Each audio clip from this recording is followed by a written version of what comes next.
Irmãos, irmãs, estendemos a todos o nosso abraço, pedindo a Jesus, o nosso Mestre, que nos guarde em sua paz. É de todos os tempos e de todos os lugares as inquietações relacionadas ao amanhã, ao porvir, ao nosso futuro.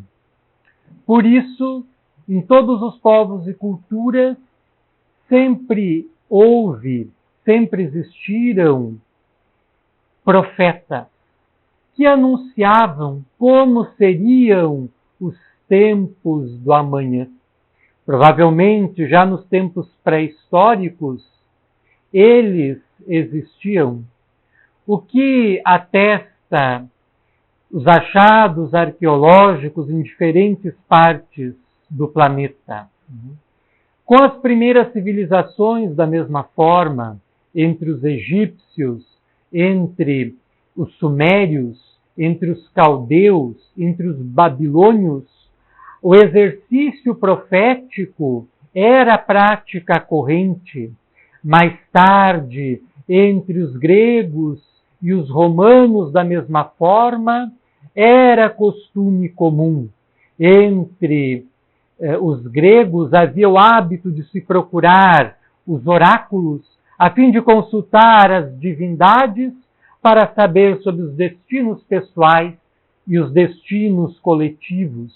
Muitos reis, muitos chefes de Estado, muitos estadistas acorreram aos templos gregos em busca de orientação para os seus empreendimentos políticos e, sobretudo, para as suas ações bélicas.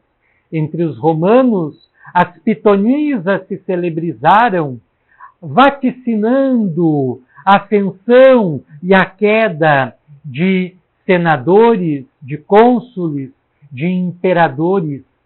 Ao longo de toda a história da humanidade, encontramos homens dotados de faculdades especiais que conseguiam, através do seu psiquismo, penetrar no porvir, penetrar nos mistérios do amanhã e, a partir da sua interpretação pessoal, muitas vezes presa a erros, grafaram ou traduziram os acontecimentos que haveriam de se dar. Entre as comunidades indígenas do Brasil, que os colonizadores europeus, no início do século XVI, encontraram, sobretudo entre os tupis guaranis, era comum a prática do profetismo.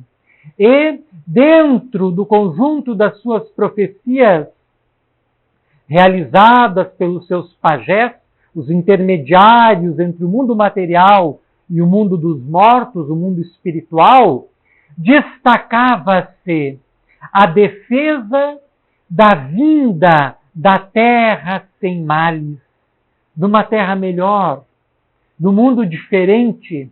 E essas populações seminômades deslocavam-se de um ponto a outro do território brasileiro, guiados pelos seus pajés, buscando a terra sem males.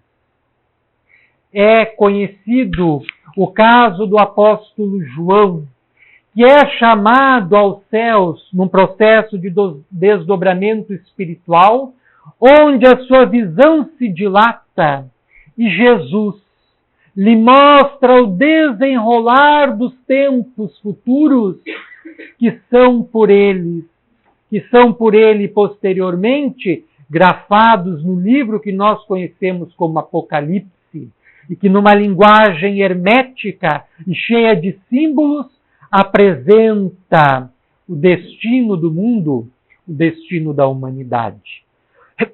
Pessoas outras, como Nostradamus, que igualmente, em função do seu poder psíquico, recolhia-se em seus aposentos e, diante de uma bacia cheia de água, visualizava ali os acontecimentos do mais além, do futuro, e que ele, da mesma forma, numa linguagem bastante difícil de se entender, de se decifrar, grafou em vários escritos. Então, essa faculdade que se mostrou verídica para muitos estudiosos do ramo da parapsicologia, que comprovaram em laboratório que alguns indivíduos são dotados desta faculdade, diferindo nos graus, alguns a possuem num grau mais intenso, outros num grau menos intenso, de apreender de alguma forma, de tomar conhecimento de alguma forma, além das percepções que nós obtemos através dos sentidos corpóreos, de acontecimentos ou até mesmo de conhecimentos que estão para se dar. E isso muitas vezes nós vivenciamos em nosso dia a dia através de sintomatologia característica. A mãe, muito apegada, muito zelosa ao seu filho, que de alguma forma, mesmo distante dele, sabe quando ele está bem ou quando ele não está bem.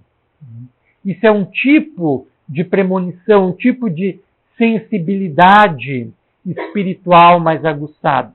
E alguns possuem, então, essa faculdade mais delineada e mais clara de acessar os códigos do futuro.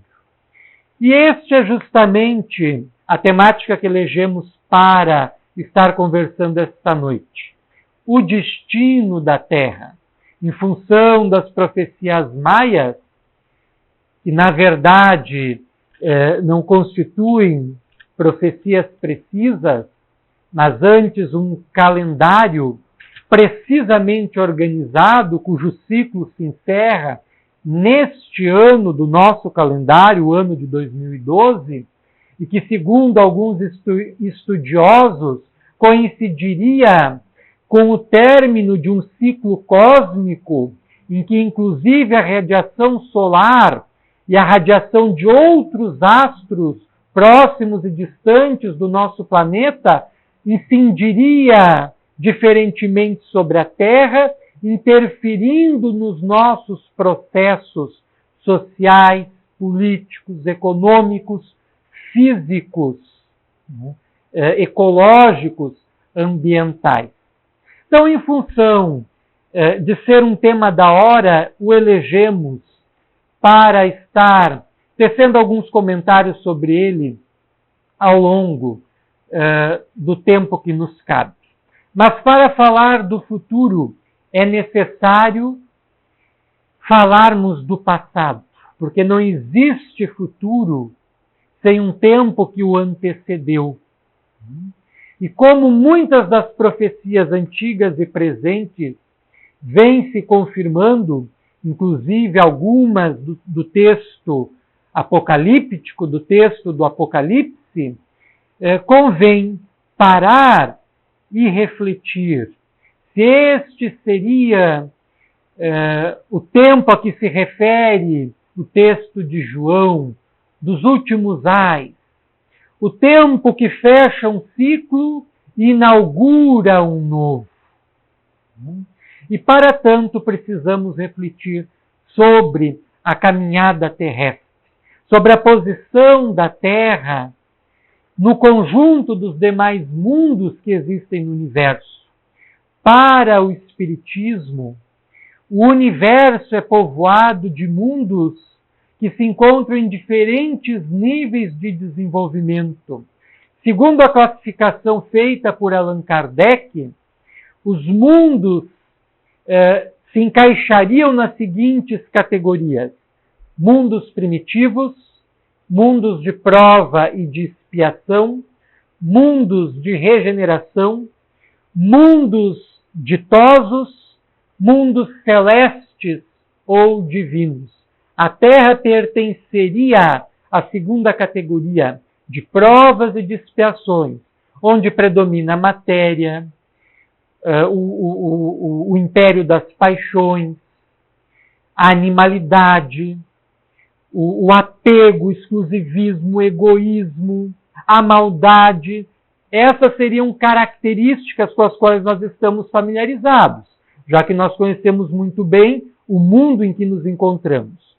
Mas, enquanto o nosso mundo se encontra nessa posição de mundo de provas e expiações, já tendo abandonado a sua condição de primitivismo e avançando para a condição de regeneração, existem centenas de milhares de outros mundos que se encontram em outros níveis evolutivos.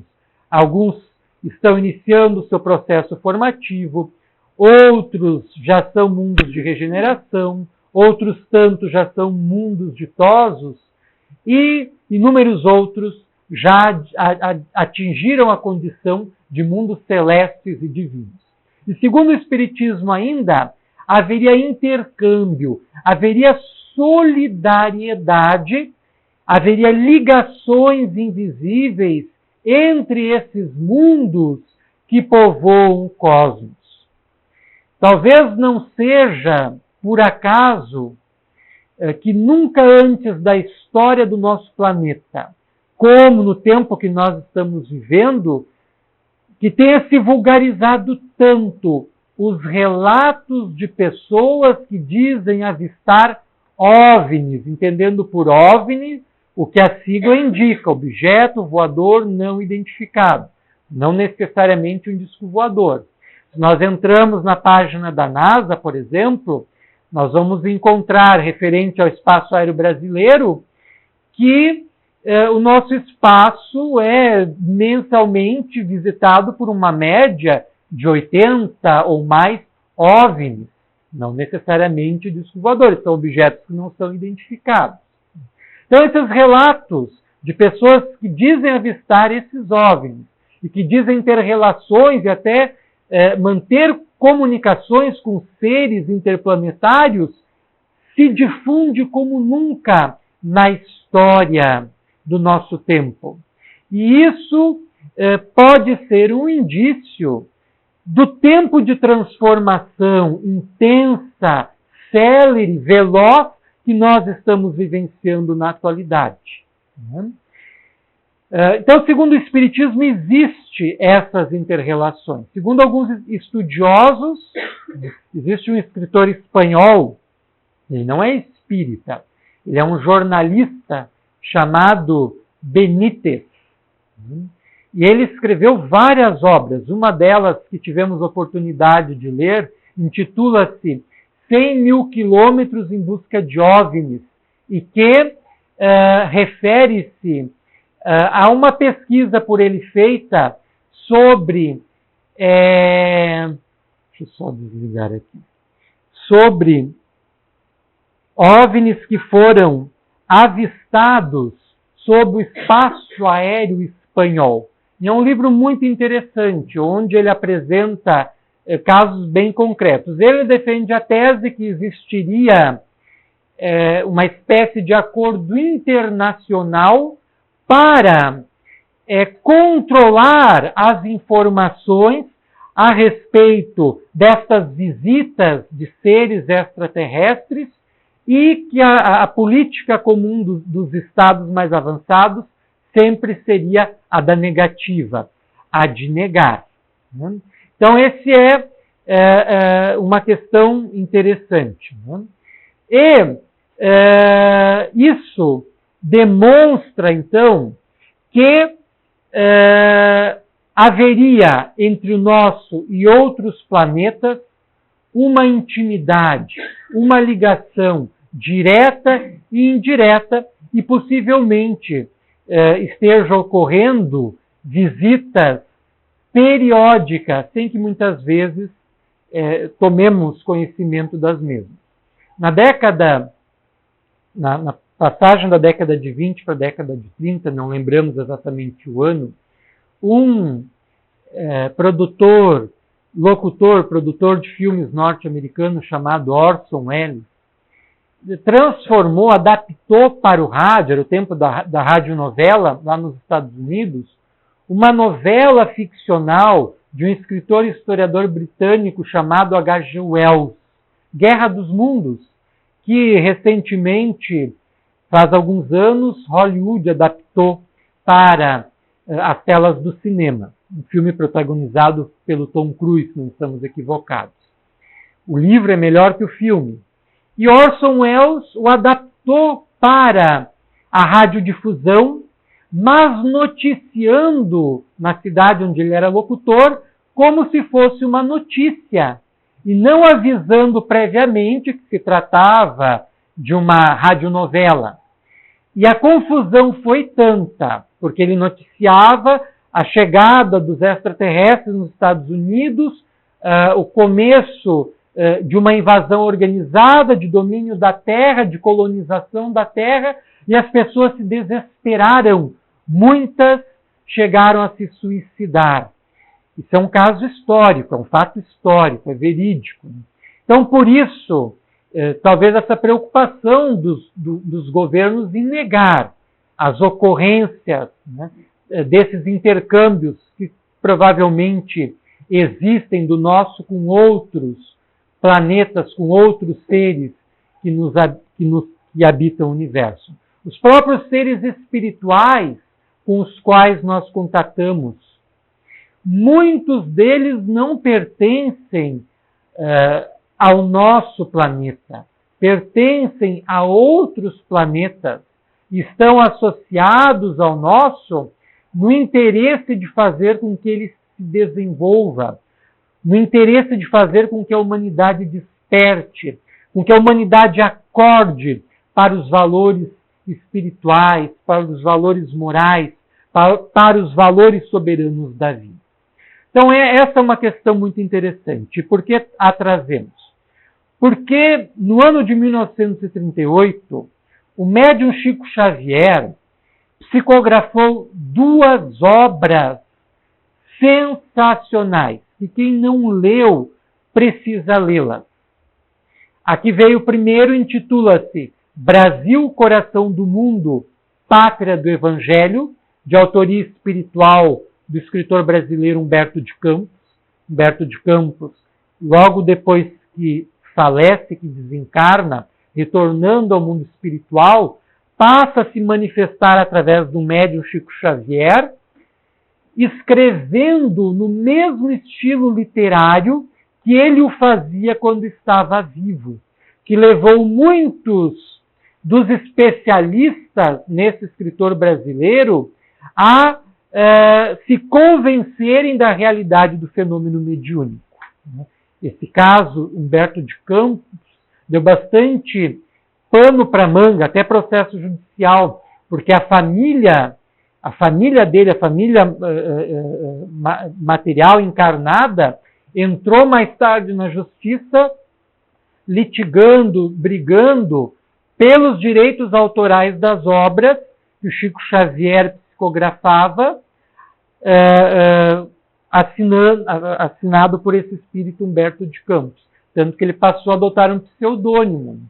Depois dessa disputa judicial, que deu ganho de causa ao médium e à Federação Espírita Brasileira, que tem os direitos autorais das obras, o espírito passou a adotar o pseudônimo de Irmão X. Quem pega um livro do Chico Xavier assinado como Irmão X, sabe, portanto, que é do espírito Humberto de Campos. E esse livro, Brasil, Coração do Mundo, Pátria do Evangelho, ele apresenta uma visão espiritual da história do Brasil, posterior ao início da colonização portuguesa, a partir do século XVI, portanto, e apresenta o destino espiritual do nosso planeta.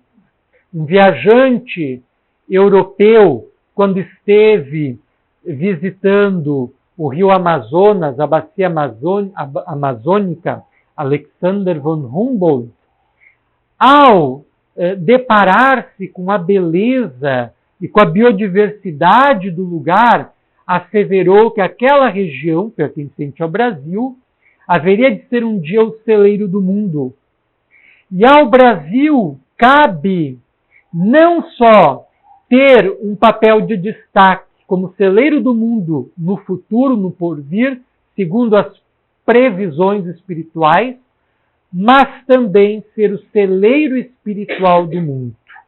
Ali no livro há uma metáfora muito interessante em que o autor espiritual afirma que Jesus, cansado de ver o seu evangelho mal compreendido no velho mundo, sobretudo na região onde os seus ensinamentos se difundiram, em Jerusalém, que é uma terra sagrada para 3 religiões, o judaísmo, o cristianismo e o islamismo, e é uma terra que é palco até hoje de disputa, de luta, de protestos, de discórdia, de guerras.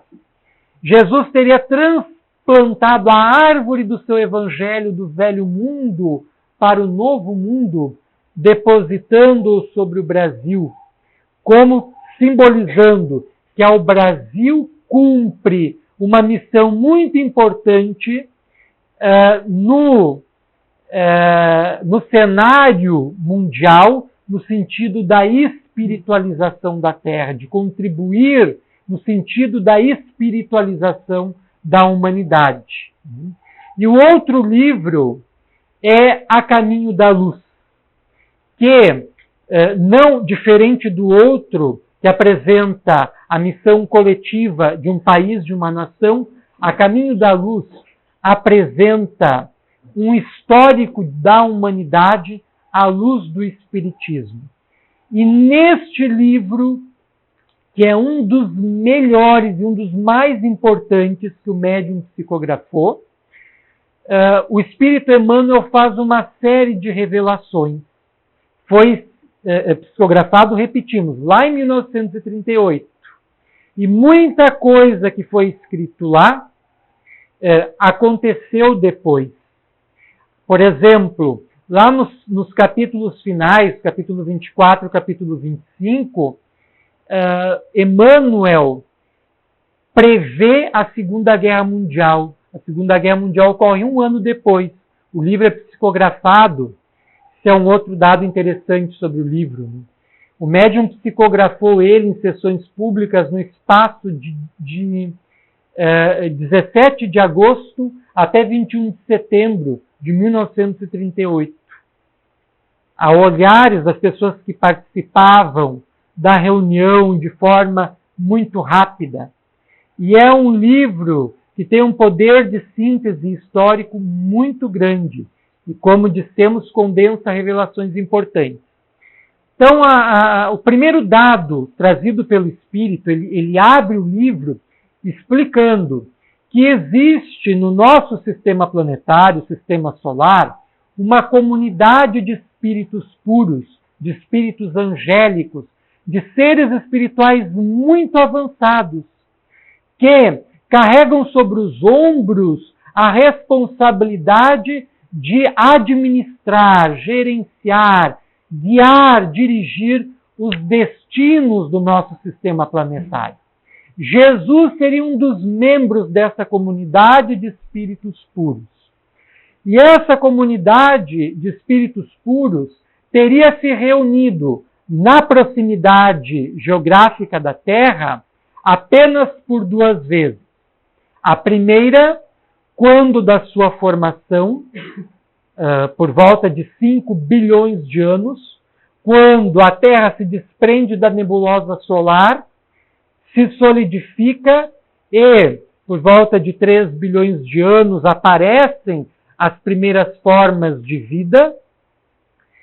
É a primeira vez, então, que essa comunidade de espíritos puros aproxima-se da Terra. Um acontecimento importante, a formação, a estruturação geológica do planeta, o início da vida de toda a programação, de todas as espécies vivas do planeta. O segundo momento que essa comunidade de espíritos puros teria se aproximado do planeta Terra, teria sido para deliberar sobre a vinda de Jesus para a Terra, que foi um acontecimento muito importante. Não é à toa que o cristianismo até hoje é a religião com maior número de adeptos muitos no mundo inteiro. Um homem simples, um homem que não tinha instrução, um homem qualquer, entre aspas, mas um homem que tinha o seu pensamento ligado ao pensamento de Deus. Um homem que já havia espiritualmente concluído a sua trajetória evolutiva. Um homem de sabedoria indevassável. E um homem que estava destinado, e por isso que ele veio, a transformar o mundo pelo bem, pelo amor. Então, o segundo momento que essa comunidade de espíritos puros se aproxima da Terra é para deliberar quanto à vinda de Jesus para cá, há 2000 anos. E ali Emmanuel apresenta uma outra informação. Ele fala de um outro sistema planetário, muito distante do nosso sistema solar, do sistema da Capela, que é muito mais complexo do que o nosso, sendo formado por várias estrelas, diferente do nosso, que é formado por apenas um. E um dos planetas do sistema de Capela estava passando por um momento da sua trajetória evolutiva análoga, idêntica, igual ao que a Terra está passando no momento. Estava transicionando de mundos de provas e expiações para mundo de regeneração. E os espíritos que não conseguiram seguir o caminho da paz, do entendimento diplomático, da solução das suas diferenças pelo diálogo, pelo respeito, pela fraternidade, foram degradados, foram expulsos daquele planeta. Porque o restante dos habitantes já havia se redimido, já havia se melhorado. E aqueles habitantes que foram expulsos não estavam mais em condições de habitar aquele mundo. Eram muito inteligentes, tinham um pensamento muito avançado, mas moralmente não. Emocionalmente não. E esses espíritos foram misericordiosamente acolhidos por Jesus, que é o diretor espiritual do nosso orbe, do nosso planeta. Isso por volta de 5.000 anos atrás. E estes espíritos foram aos poucos reencarnando em levas sucessivas em regiões específicas do globo, sobretudo nessa região que vai do Egito à Mesopotâmia, que é o atual Iraque, banhada por grandes rios, o rio Nilo, os rios Tigre e Eufrates, e que é apontado pelos historiadores como o berço das primeiras civilizações. É muito interessante, os especialistas na matéria divergem, alguns deles, tendo diferentes teorias sobre como surgiram as primeiras civilizações. E essa informação trazida pelo Espírito Emmanuel é muito interessante, porque antes de 5.000 anos, o desenvolvimento da humanidade era rudimentar. Estavam se organizando as primeiras cidades, recém estava se aprendendo a lidar com os metais, estava nascendo a metalurgia, recém se dominava a agricultura, o pastoreio, começava um regime de troca anterior ao comércio. E de um momento para outro ocorre um boom. Aparece a escrita, aparecem grandes impérios, templos gigantescos que desafiam os arquitetos da atualidade, como é o caso das pirâmides, dos zigurates, entre outros, relações sociais, políticas econômicas mais complexas, tudo de um momento para outro. E isso coincide com a revelação de Emmanuel, que esses espíritos muito mais avançados que a humanidade terrícola, terráquea propriamente dita, ao encarnar, trazem esses conhecimentos consigo e os imprimem na construção dessas primeiras civilizações. Seria o que Emmanuel chamou de raças adâmicas, e eles seriam os famosos exilados de Capel. E essa vinda desses espíritos para cá, ela é fundamental, porque a consolidação das primeiras civilizações, elas marcam o destino futuro da Terra. O nosso presente é resultado do trabalho anterior das civilizações que nos antecederam e que, segundo a revelação de Emmanuel, é extraterrena, é de espíritos que vêm de um outro planeta povoar a Terra, auxiliando no seu processo de desenvolvimento. Chico Xavier, ainda o Espírito Emmanuel, no final do A Caminho da Luz, no capítulo 24, intitulado Espiritismo e as Grandes Transições, avisa que haveria uma próxima reunião desses espíritos pertencentes à comunidade dos espíritos puros nas proximidades geográficas da Terra. E ele se pergunta o que resultaria deste conclave de anjos, dessa reunião de anjos, de seres superiores. Ele faz essa pergunta no livro, em 1938, quando o livro foi escrito. Chico Xavier, numa conversa particular com um amigo pessoal chamado Geraldo Lemos Neto, em 1986, faz algumas revelações muito interessantes, que nós passaremos a sumariar. Essas revelações foram há pouco tempo noticiadas pela Folha Espírita, respeitado periódico da imprensa espírita brasileira. E correu vários e-mails. Provavelmente alguém deve ter recebido. Nesse e-mail, nessa reportagem que saiu na Folha Espírita, Geraldo Lemos Neto revela o colóquio que ele teve com Chico Xavier no ano de 1986, que era justamente sobre os destinos do mundo. E ele revela, então, que, segundo notícias que ele possuía, essa reunião, essa terceira reunião da comunidade dos espíritos puros já teria ocorrido justamente no final da década de 60, no auge da Guerra Fria.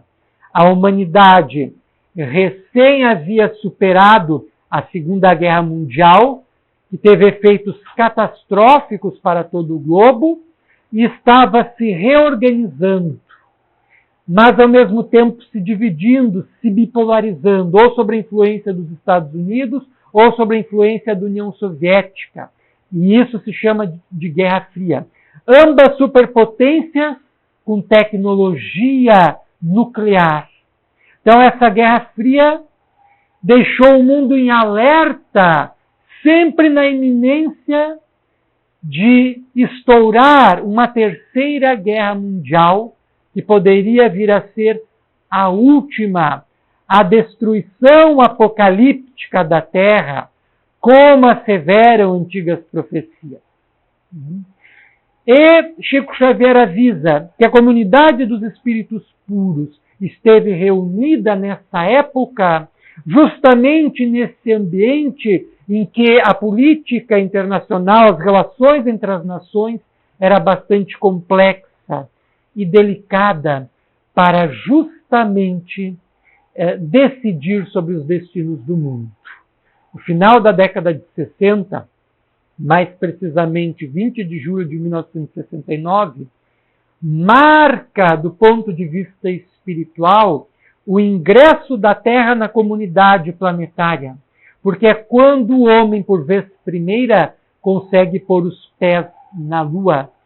Neil Armstrong e Aldrin são os primeiros homens a alunizarem, a pousarem na Lua e colherem materiais para serem estudados e fazerem diversas observações. Isso, do ponto de vista espiritual, teve um desdobramento significativo.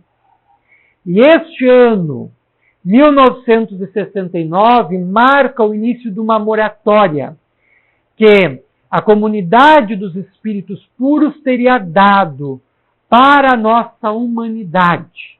Um período de 50 anos em que deveria evitar uma possível terceira guerra, que, repetimos, seria catastrófica para todo o planeta, e procurar solucionar os conflitos internacionais através de processos diplomáticos, através de acordos pacíficos.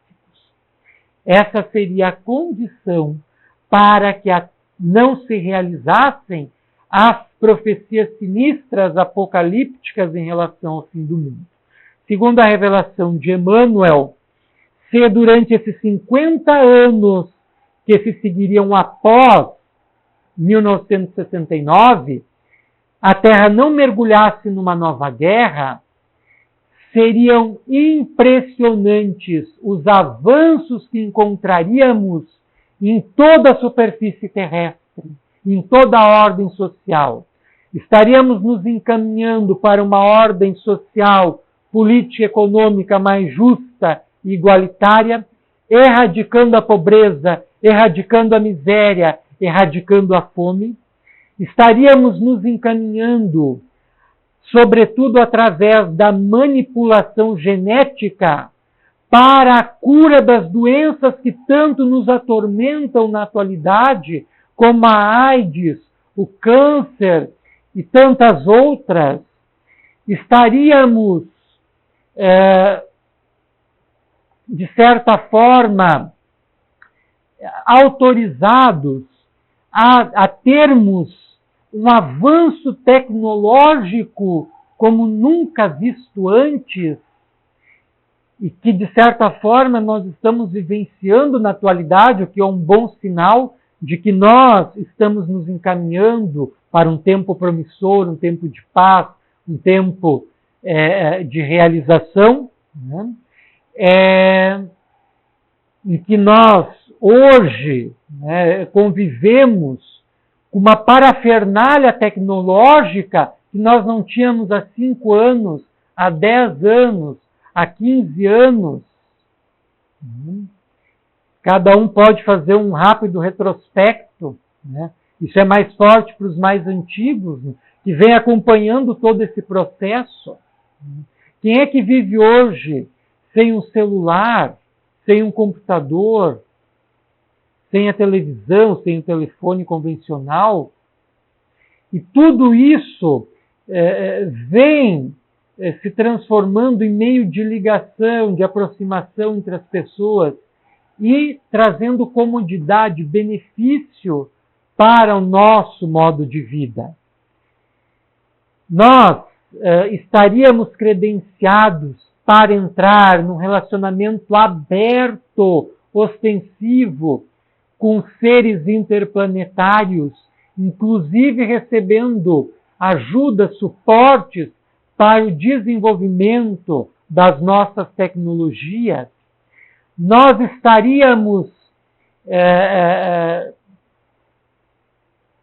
estaríamos propícios à construção de equipamentos mais precisos que permitiriam a comunicação com o mundo espiritual de forma mais direta, como já vem ocorrendo através da transcomunicação instrumental, em que existem muitas pessoas que conseguem se comunicar com o além através de instrumentos eletrônicos, desde os mais simples, como o telefone convencional, o extinto videocassete,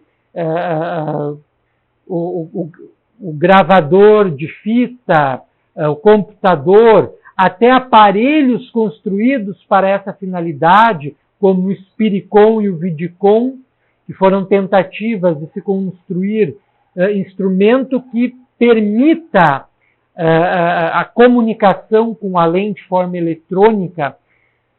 Tudo isso, né, estaria no nosso futuro se conseguirmos, está previsto para o nosso futuro, se optarmos pela paz em vez da guerra.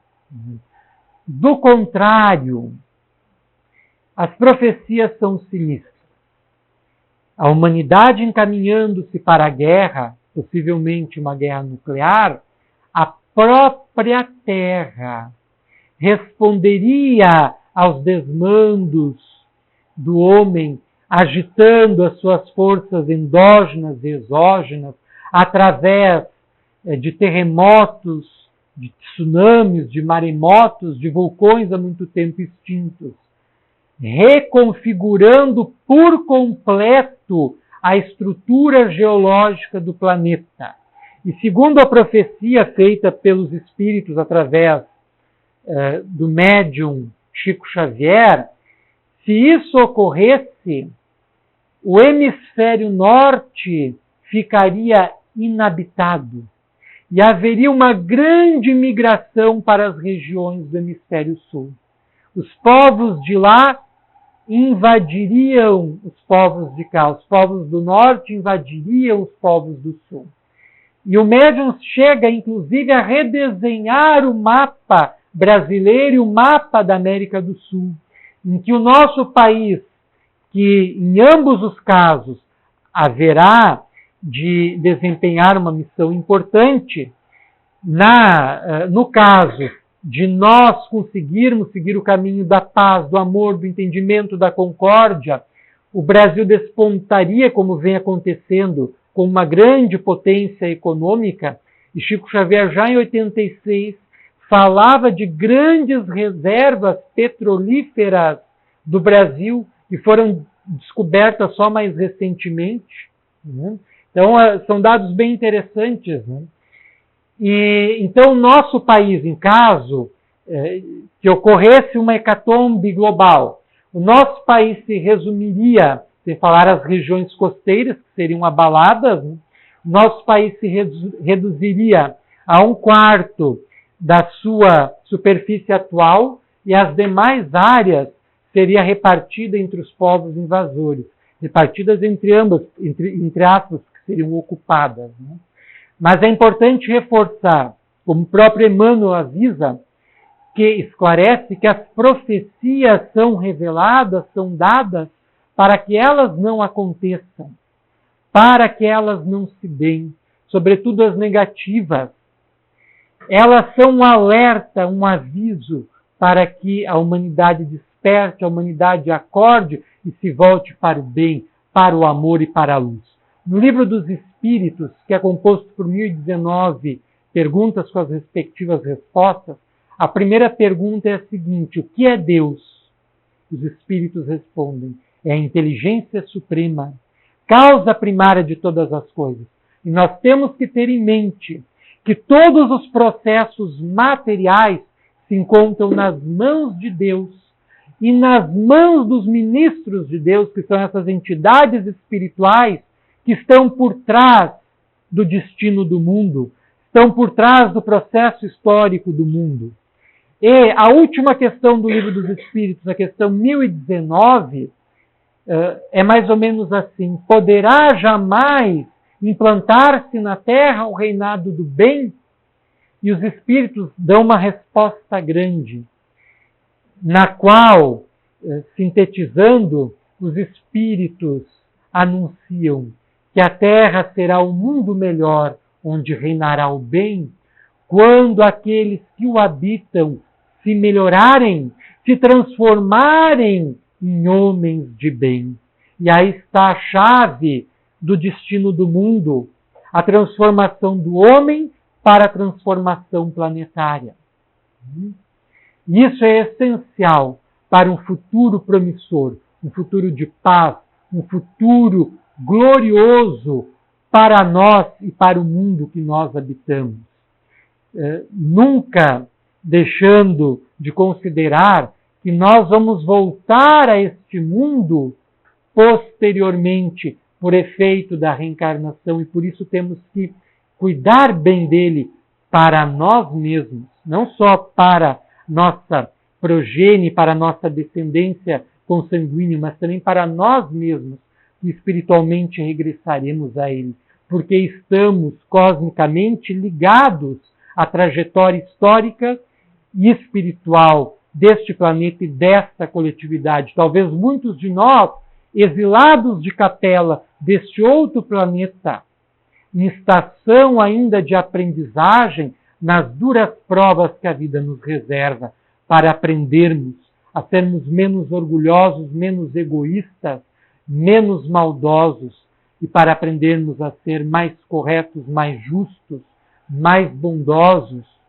mais voltados para o bem-estar da nossa família, o bem-estar da nossa coletividade.